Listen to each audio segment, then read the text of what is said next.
ሰላም የኮረሪማ ግራፊክስ ቤተሰቦች፣ በዚህ ክፍል አዶቤ ኢሉስትሬተርን በመጠቀም የኮረሪማ ስቱዲዮን ሎጎ እንዴት በቀላሉ መስራት እንደምትችሉ የማሳያችሁ ይሆናል። እስከ መጨረሻው አብራችሁን ቆዩ።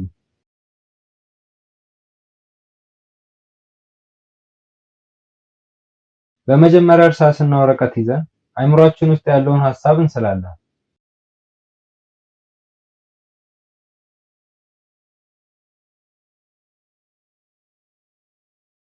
በዚህ መልክ ሎጋችንን ወረቀት ላይ ስለን ስንጨርስ ስዕሉን ፎቶ እናነሳውና ኮምፒውተራችን ላይ እንከተዋለን።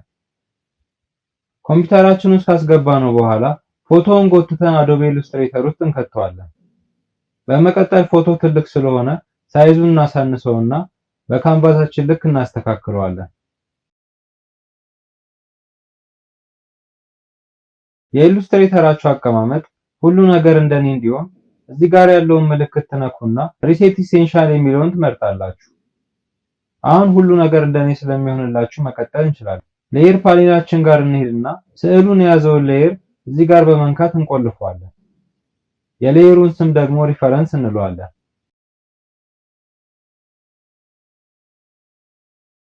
እዚህ ጋር የመደመር ምልክቷን በመንካት አዲስ ሌየር እንፈጥራለን። አሁን ፔንቱል በመጠቀም የሎጎውን ዳርዳር እየተከተለን ትሬስ እናደርገዋለን።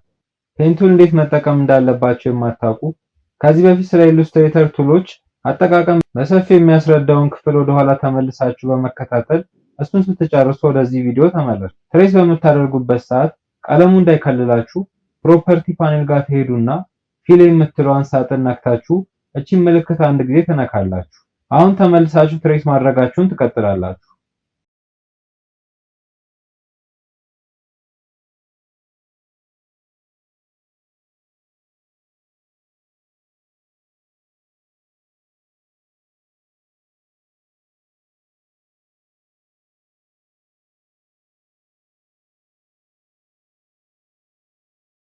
ልክ ሙሉ በሙሉ ትሬስ አድርጋችሁ ስትጨርሱ ፕሮፐርቲ ፓኔል ጋር ሄዳችሁ ፊል የሚለውን ሳጥን ትነኩትና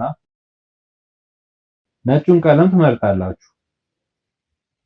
ነጩ ላይ ደብል ክሊክ ስታደርጉ ይህ ሳጥን ይከፍታል። ከዛ እዚች ቦታ ላይ የሎጎውን ቀለም ቁጥር እንጽፋለን። የሎጎ የመጀመሪያ የቀለም ቁጥር 4C32 ነው። እንደምታዩት ሎጎውን ባስገባንለት ቀለም ተሞልቷል።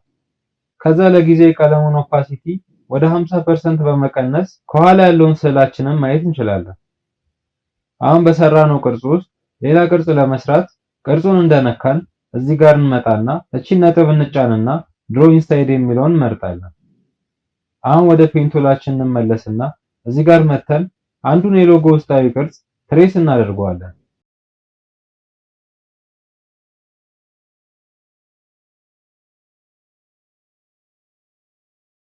የጀርባውን ለማየት እንዲያመቸን የዚህንም ኦፓሲቲ እንቀንሰዋለን።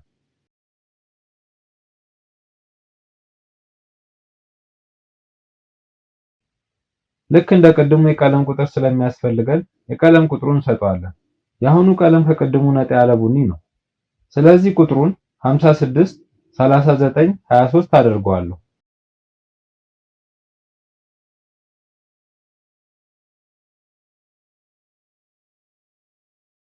በመቀጠል ሶስተኛውን ቅርጽ በፔንቱል በተመሳሳይ መልኩ ትሬስ አደርገዋለሁ። ኦፓሲቲውንም እቀንሰዋለሁ።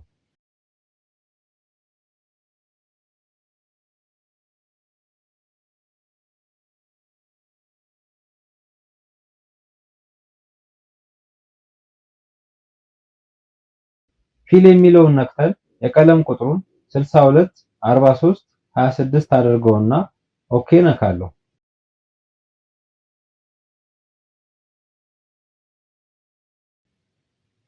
ኦፓሲቲውን ቀንሰውና ወደ ቀጣዩ ቅርጽ እንሄዳለን። ፔንቱላችንን ነክተን አራተኛውን ቅርጽም በተመሳሳይ መልኩ ትሬስ እናደርገዋለን።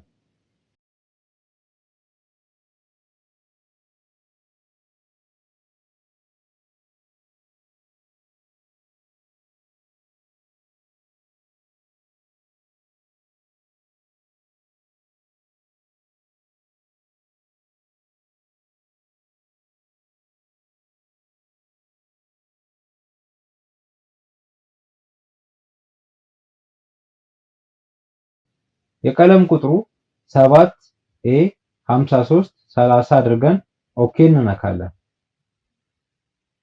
ፔንቱላችንን ነክተን አምስተኛውንም ቅርጽ ትሬስ ማድረግ እንቀጥላለን።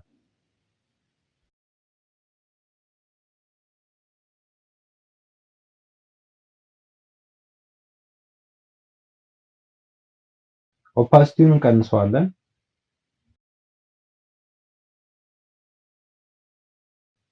ፊል ነክተን ለዚህ ደግሞ የቀለም ቁጥሩን 93623A ብለን እንሰጠዋለን።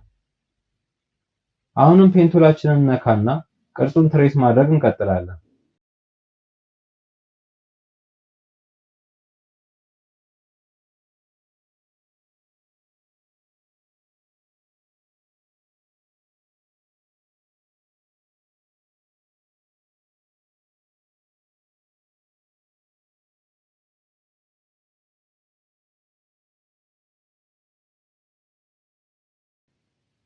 ለዚህ ቅርጽ ደግሞ የቀለም ቁጥሩ C383 4C እናደርገውና ወደ መጨረሻው ቅርጽ እንሄዳለን። የመጨረሻውንም ቅርጽ በፔንቱል ትሬስ እናደርገዋለን።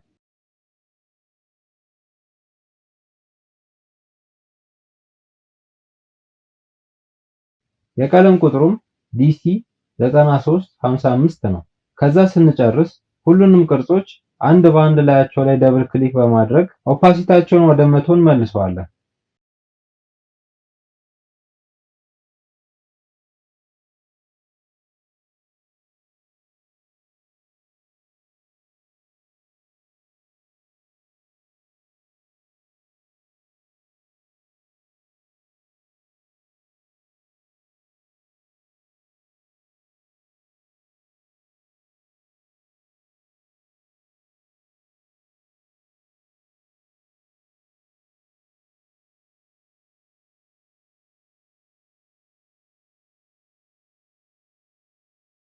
በመጨረሻ ከጀርባ ያለውን ሪፈረንስ ፎቶአችንን የያዘውን ሌየር የአይን ምልክቱን በመንካት እናጠፋውና ሎጓችንን በተሳካ ሁኔታ ሰርተን ስለጨረስን የምንፈልገው ፎልደር ውስጥ ወደ ፎቶ ኤክስፖርት እናደርገዋለን።